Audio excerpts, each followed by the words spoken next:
جو پنجاب کے جنوبی علاقے میں ایک صوبہ بنانا چاہتے ہیں سرائکی کے نام سے، وہ بھی ایک بہت بڑی تنگ نظر دانشوروں کی تحریک ہے جس کے پیچھے فیوڈلز ہیں۔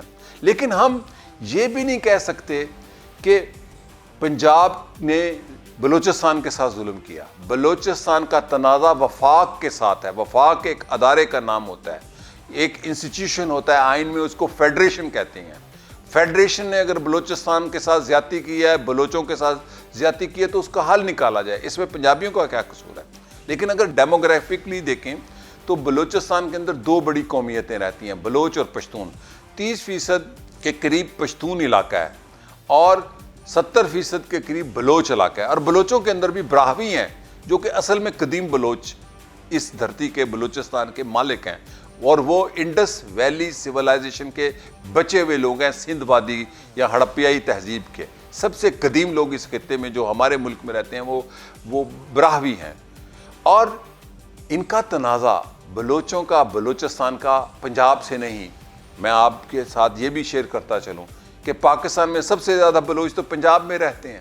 خوشاب بلوچوں کے گاؤں بھرے ہوئے ہیں، پاک پتن بلوچوں کے گاؤں بھرے ہوئے ہیں، چکوال، سرگودا آج بھی ان کو بلوچوں کے گاؤں کہتے ہیں۔ ڈاکٹر حئی بلوچ میرے دوست تھے، بہت بڑے بلوچ لیڈر تھے، بہت شاندار انسان تھے۔ ان کے والد کی قبر لاہور میں ہے۔ کیوں ہے؟ بلوچ پنجاب تعلق صدیوں پرانا ہے۔ بلوچوں کے ساتھ ظلم ہو رہا ہے، یہ میں کہتا ہوں، اور پنجابیوں کے ساتھ بھی ظلم ہو رہا ہے۔ پاکستان میں سب سے زیادہ غریب اور استحصال زدہ طبقہ جو ہے وہ پنجابی ہیں۔ اب آپ میری بات سن کر حیران ہوں گے کہ وہ کیسے؟ کیونکہ سب سے بڑا صوبہ، سب سے زیادہ آبادی جہاں ہے اور سب سے زیادہ غریب بھی جہاں ہے۔ تو بلوچوں کے لیے میں یہ کہوں گا، بلوچ تحریک کے لیے جو اپنے حقوق کی، اپنے مطالبات کا پرچم بلند کر رہی ہے، ان کا حق ہے پرامن تحریک چلانا، ان کا حق ہے اسلام آباد میں مظاہرہ کرنا۔ لیکن جو کوئی این جی او اس کو اپنے ایجنڈے کے طور پر استعمال کرنا چاہتی ہے، اس سے میں متفق نہیں۔ اور یہ بھی میں کہتا ہوں کہ جب کوئی علیحدگی پسند ہوتے ہیں، تحریک چلتی ہے، تو اس کو دشمن ممالک چلاتے ہیں۔ ہندوستان یقیناً ان علیحدگی پسندوں کو جو بندوق اٹھا کے پاکستان کے وفاق کو توڑنا چاہتے ہیں، ہندوستان کیوں نہ ان کی فنڈنگ کرے؟ ہندوستان تو تبت کی جلاوطن حکومت بھی بنائے بیٹھا ہوا ہے جو چین کے خلاف ہے۔ چین کی ایک جلاوطن حکومت جس کو ہندوستان مانتا ہے وہ ہندوستان میں ہے، دلائی لاما وہیں رہتا ہے، اسی لیے تبت کا دلائی لاما۔ لیکن یہ کہنا کہ پنجاب نے بلوچستان پر ظلم کیا، یہ بالکل اس سے بڑا ظلم ہے جو بلوچوں کے ساتھ ہوا۔ ڈاکٹر مارانگ کو بیٹی ہے ہماری، پنجاب کی مہمان ہے، پنجاب سے گزری ہے، اس کی بات سنی جائے اور ان کے ساتھ زیادتی بند کی جائے۔ لیکن علیحدگی پسندگی کو میں کم از کم قبول نہیں کر سکتا۔ اگر کوئی یہ کہے کہ پنجاب کو توڑ کر ایک نیا ملک بنا دیا جائے، تو یہ تو پھر ایک ملک کی جدوجہد ہے، اس میں تو جانیں جائیں گی، اور وہ جو اگر جانے جائیں گی تو پھر اس کا گلہ نہ کریں، پھر وہ ریاست اس کو نپٹے گی۔ ریاست خود ایک بڑا جابر ادارہ ہوتا ہے اور اس کا وجود بھی بڑا ضروری ہوتا ہے۔ لہٰذا جو لوگ یہ سمجھتے ہیں کہ یہ بلوچ پنجاب تنازع ہے، وہ غلط ہے۔ میں آپ کو یہاں پر ہپوکریٹک ایک واقعہ سناؤں۔ یہ بلوچستان کا مسئلہ نیا نہیں ہے۔ ذوالفقار علی بھٹو شہید کی حکومت میں مسلسل جو ان کے سر پر تلوار لٹکتی تھی وہ بلوچستان کی تھی، اور آرمی ایکشن وہاں چل رہا تھا۔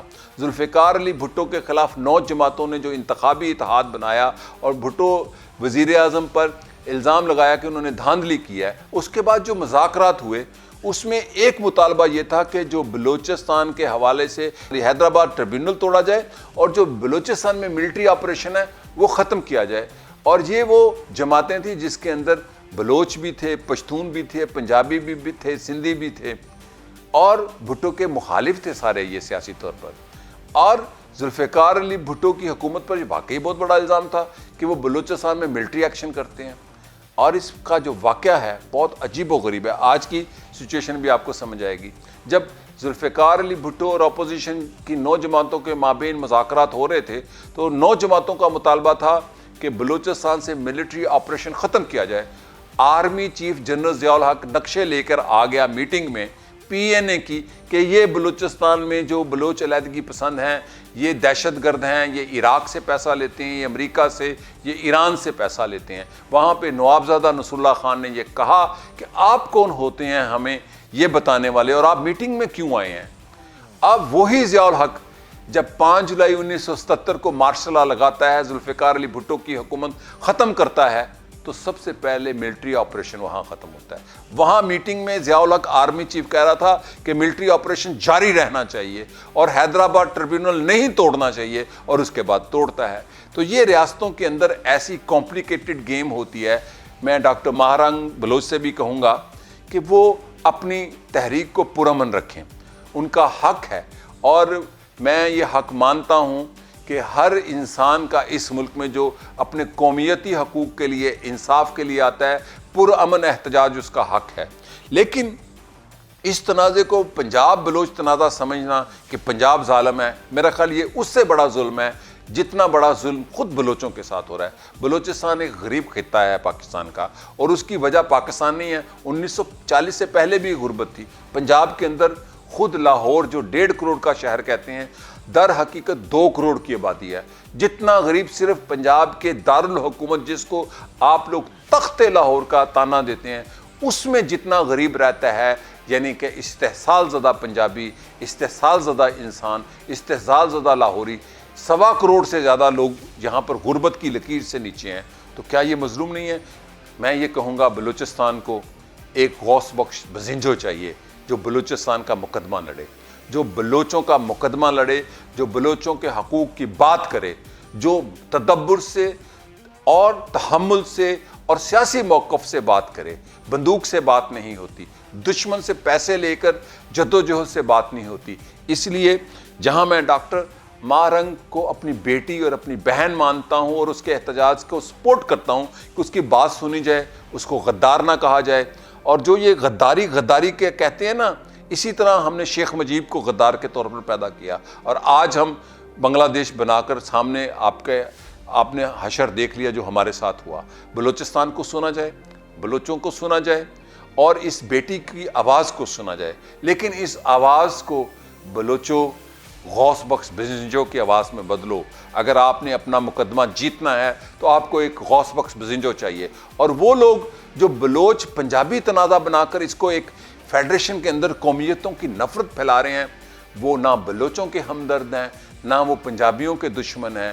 ان کا ایجنڈا یا تو اپنی کم علمی سے یا ان کا کوئی ویسٹڈ انٹرسٹ ہے. لہٰذا میں اپنی بات اسی پہ ختم کرتا ہوں کہ بلوچستان کو سنا جائے اور بلوچستان اپنا کوئی غوث بخش بزنجو پیدا کرے جو غوث بخش بزنجو کی طرح تدبر, تحمل اور لاجک اور منطق کے ساتھ بلوچوں کا مقدمہ لڑے. اسی کے ساتھ اجازت چاہتا ہوں. شکریہ اور خدا حافظ.